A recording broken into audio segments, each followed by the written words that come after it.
Assalamualaikum warahmatullahi wabarakatuh. Halo semuanya, kami dari kelompok 3. Pada video kali ini kami akan menyampaikan tentang PCR atau Polymerase Chain Reaction. Apa sih itu PCR? PCR merupakan metode memperbanyak atau amplifikasi DNA secara in vitro atau di luar sel hidup. PCR memanfaatkan fungsi alami yang luar biasa dari enzim yang dikenal sebagai polimerase. Enzim-enzim yang ada di semua makhluk hidup dan bertugas menyalin materi genetik dan juga mengoreksi salinannya. Kadang-kadang juga disebut sebagai fotokopi molekuler. PCR dapat mengkarakterisasi, menganalisis, dan mensintesis bagian tertentu dari DNA atau RNA.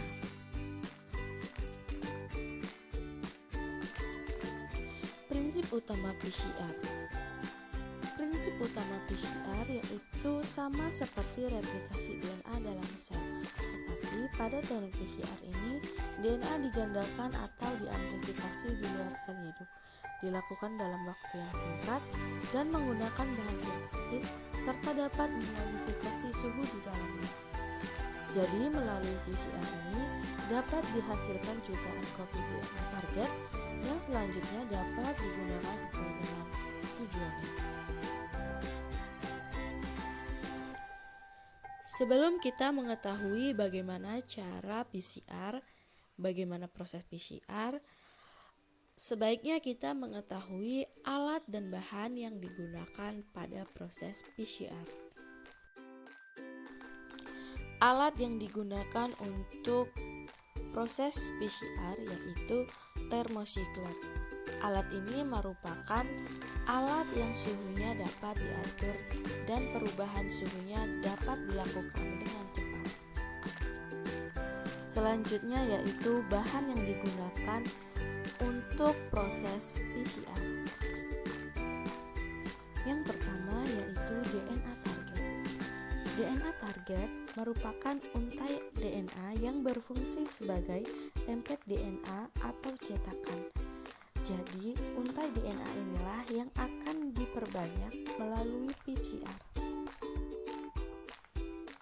Yang kedua yaitu primer. Primer merupakan sekuen asam nukleat pendek yang menjadi starting point untuk sintesis DNA dengan panjang 15-20 nukleotida yang komplemen pada masing-masing DNA. Selanjutnya yaitu DNTPS. DNTPS merupakan bahan atau prekursor untuk sintesis atau pembuatan DNA yang terdiri dari DATP atau adenin, DCTP atau sitosin, DGTP atau guanin, dan DTTP atau timin, sesuai dengan 4 basa nitrogen pada DNA. Selanjutnya yaitu tag polimerase. Tag polimerase berfungsi untuk menambah nukleotida dari ujung 5 sampai ujung 3. DNA yang digunakan dalam PCR adalah DNA yang tahan panas yang diisolasi dari bakteri Thermus aquaticus. Selanjutnya yaitu buffer. Larutan buffer berfungsi untuk mempertahankan dan memberikan kondisi lingkungan yang sesuai bagi enzim polimerase. Selanjutnya yaitu proses PCR. Yang pertama yaitu menyiapkan alat dan bahan. Alat yang digunakan yaitu thermal cycler. Semua bahan yaitu DNA target, primer, nukleotida, dan tag polimerase semua dimasukkan ke dalam tabung berukuran 200 mikroliter dan dimasukkan ke dalam mesin PCR. Di dalam mesin PCR terdapat 3 tahapan utama yang akan terjadi dan diulang untuk suatu siklus tertentu. Yang pertama yaitu denaturasi.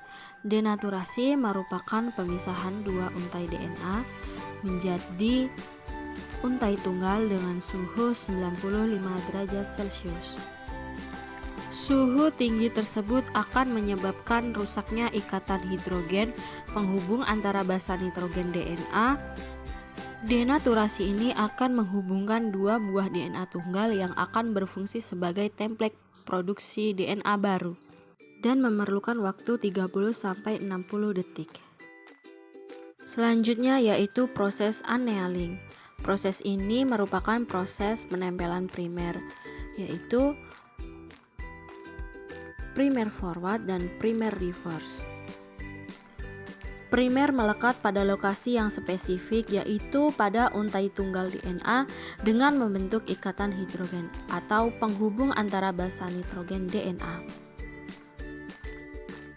Menempelnya primer pada untai DNA itu menjadi starting point untuk dimulainya sintesis untai baru. Pada tahapan ini memerlukan suhu yaitu 50-60 derajat Celcius, yang artinya suhunya akan diturunkan. Tahap ini memerlukan waktu selama 5-30 detik. Selanjutnya yaitu proses extension atau elongasi. Extension merupakan proses pemanjangan untai DNA yang dilakukan oleh tag polimerase pada untai DNA template yang sudah dilekati primer. Pemanjangan ini dilakukan dari arah 5 ke 3 dan 3 ke 5. Lama proses extension tergantung pada panjang scan yang diamplifikasi. Kurang lebih diperlukan 1 menit untuk mengcopy DNA sepanjang 1000 pasang basa.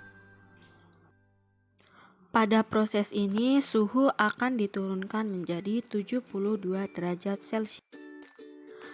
Dari proses ini akan dihasilkan 2 untai ganda dari 1 untai ganda DNA.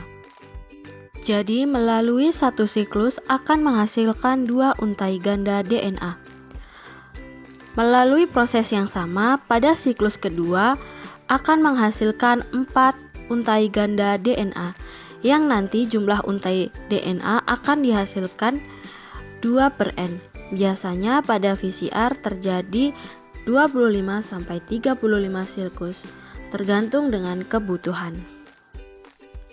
Ada beberapa penerapan PCR dalam perikanan yang menguntungkan. Salah satunya yaitu metode PCR ini dapat digunakan untuk menelusuri hubungan filogenetik suatu spesies yang telah diterima keakuratannya secara universal.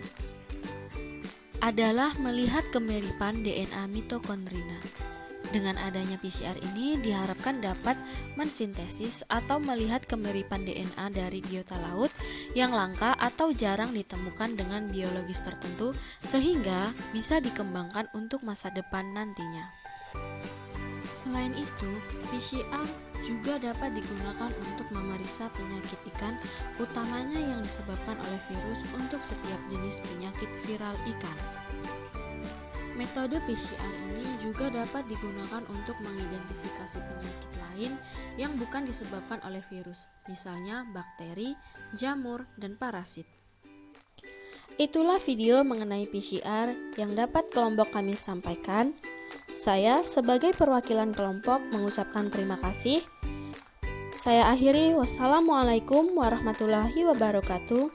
Terima kasih semuanya. Dadah!